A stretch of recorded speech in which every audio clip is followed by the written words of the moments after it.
మంచిర్యాల జిల్లా మందమరి ఏరియా కేకే గనిలో కార్మికుడు విజయ్ కుమార్ అస్వస్థకు గురయ్యాడు. పంపు ఆపరేటర్ విధులు నిర్వహిస్తున్న కొద్దిసేపటికి సొమ్మసిల్లి పడిపోయిన విజయ్ని హుటాహుటిన తోటి సిబ్బంది సాయంతో కేకే1 డిస్పెన్సర్ లో ప్రతిమ చికిత్స చేయించారు. అనంతరం మెరుగైన వైద్యం కోసం రామకృష్ణపూర్ ఏరియా ఆసుపత్రికి తరలించారు. అధికారుల పని ఒత్తిడితోనే తాను అస్వస్థకు గురయ్యాడంటూ సిబ్బంది ఆవేశానికి గురయ్యారు.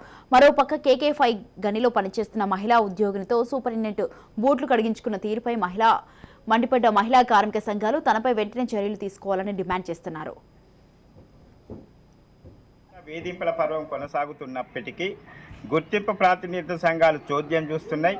సమస్యలను పట్టించుకోకుండా కేవలం యాజమాన్యం దగ్గర ఫ్రీ మాస్టర్లు పొందడమే డ్యూటీగా పెట్టుకొని ఇవాళ కార్మికులను వేధించేటువంటి అధికారులను వ్యతిరేకించడం లేదు.